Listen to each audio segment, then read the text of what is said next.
मुझे नहीं पता था। कल या परसों एक बच्चा आया अपनी मम्मी के साथ में, और उसकी मम्मी कहने लगी महाराज इस बच्चों को बड़ा मतलब भीतर से उत्सुकता है चोर बाजार देखने की।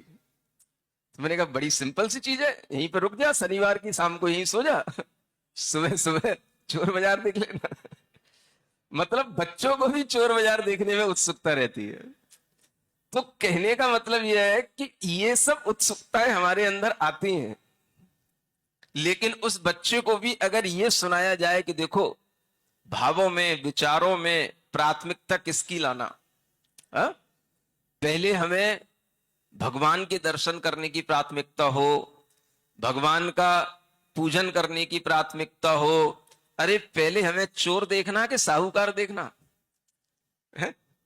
सुबह सुबह उठने के बाद में पहले भगवान का दर्शन देखोगे, तीन लोक के नाथ का दर्शन करोगे, साहूकार का दर्शन करोगे, तो दिन अच्छा निकलेगा कि सुबह सुबह चोर देखने लग जाओगे तो अच्छा दिन निकलेगा? तो ये बातें हैं छोटी छोटी, लेकिन अगर हम इन्हें समझते हैं और बच्चों को समझा पाते हैं तो इनका बहुत अच्छा इफेक्ट हमारे जीवन पर आता है। और जब इनके फल मिलते हैं तो वो फलों से भी हमें एक संतोष मिलता है। इसलिए कोई भी कार्य करने से पहले जो आपके मन में विचार आते हैं, उन विचारों में आप पहले समझ लें हमारे लिए प्राथमिकता किसकी है।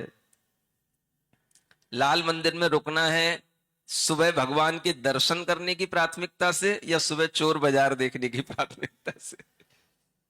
समझ में आ रहा है ना?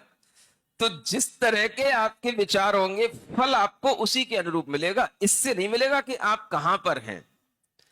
माने वहीं पर भगवान है, वहीं पर मंदिर है, वहीं पर गुरु है, सब कुछ है, और आपको मान लो उनके दर्शन हो भी गए, लेकिन आपका इंटरेस्ट उसमें जाएगा जिस प्राथमिकता के साथ में आप वहां रुके हैं।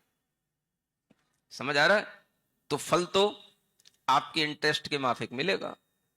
इसलिए हर व्यक्ति को अपने मनोभावों को समायोजित करने के लिए यह विचार कर लेना चाहिए कि हमारी प्राथमिकता में कौन सा विचार पहले हो। और हम अपने लिए अगर इस तरह का चयन करते रहेंगे तो हमें पता रहेगा कि बाकी जो दुनिया की चीजें हैं, संसार की चीजें हैं, वो सब अगर हम सेकेंडरी रखते हैं तो वो हमारे लिए कभी ना कभी ऐसा भी होगा कि हमें वो असार रूप में दिखाई देने लग जाए। लेकिन अगर हम उनको प्राथमिकता ही देते रहेंगे तो फिर हमें ऐसा भी हो जाएगा कि धर्म में सार ना दिखाई दे, संसार में ही सार दिखाई देगा। सुन रहे हो? विचार ऐसा नहीं है कि आपका केवल आज के लिए, आज का विचार केवल आपको एक दिन के लिए काम में आता है, एक क्षण में काम में आता है। यह विचार आपकी आदत बनता जाता है और फिर आप इसी तरह का जब विचार करते जाएंगे तो इसी का प्रतिफल होता है। जो व्यक्ति धर्म को प्राथमिकता नहीं देता उसके लिए संसार प्रमुख हो जाता है, संसार में उसे सार दिखता है, और कभी कभी ऐसा भी समय आ जाता है जब उसे धर्म से बिल्कुल विरक्ति हो जाती है, धर्म उसे असार दिखता है। सुन रहे हो ना? हाँ, ये अचानक से नहीं हो जाता।